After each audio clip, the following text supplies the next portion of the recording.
Le marché immobilier en ce moment, c'est vraiment un marché de vendeurs. Ça l'était aussi quand on a acheté. Il est extraordinairement difficile pour les acheteurs de se procurer une propriété. De là, peut-être la motivation de personnaliser l'offre d'achat. Dans le marché immobilier très actif de Montréal, les acheteurs écrivent souvent une lettre de présentation pour se démarquer. L'idée de faire une lettre, c'était une lettre d'amour, au fond.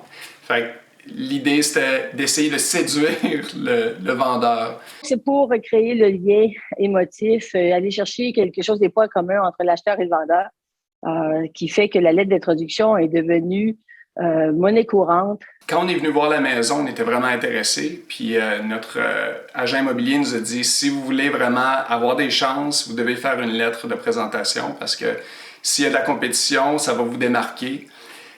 Nous, ce qu'on craignait un petit peu, c'est que ma copine est coréenne. Fait que dans le contexte de la COVID, on n'était pas trop certain que si ça allait avoir un impact négatif sur nous autres. J'ai eu, moi, des acheteurs qui sont venus sur les propriétés que moi, je vendais et qu'ils m'ont demandé clairement, écoutez, est-ce que vous demandez une lettre de présentation pour vos offres d'achat? C'est le fun, bien sûr, si vous pouvez.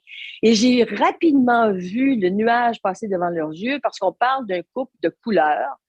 Et ils ont constaté, j'ai vu leur inconfort, en fait, par rapport à tout ça. Donner des détails sur sa vie personnelle peut amener de la discrimination.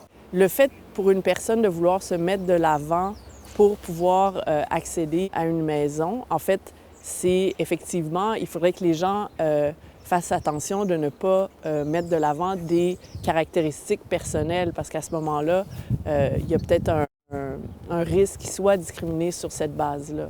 Mais ça va loin, hein? J'ai eu une expérience d'une dame d'un certain âge qui m'avait déjà dit qu'elle ne voulait pas que l'acheteur ait un chien.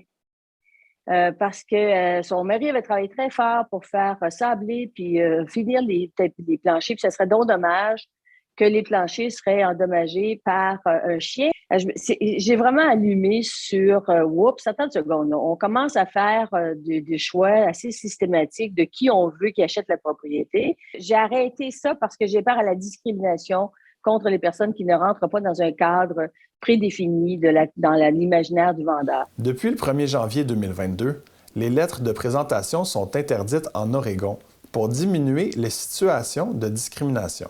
Si on veut regarder, par exemple, un processus de sélection puis s'assurer qu'il n'est pas discriminatoire, à ce moment-là, ce qu'il faut faire, c'est de ne pas prendre en considération les caractéristiques personnelles des gens, c'est-à-dire, par exemple, est-ce qu'ils ont des enfants? Est-ce qu'ils sont de telle origine? C'est quoi leur orientation sexuelle? La Commission des droits de la personne et des droits de la jeunesse n'a pas de commentaires sur le marché de la vente en immobilier. Nous, on l'a vraiment regardé du point de vue de la crise du logement puis de l'accès au logement locatif. C'est vraiment, dans cet angle-là, on l'a beaucoup regardé, puis on a effectivement constaté qu'il y avait de la discrimination, surtout par rapport aux familles, mais aussi par rapport aux gens qui sont, par exemple, prestataires de l'aide sociale. Donc, mais par rapport au marché immobilier, c'est pas quelque chose qu'on a vraiment étudié, donc j'aurais pas vraiment de commentaires là-dessus.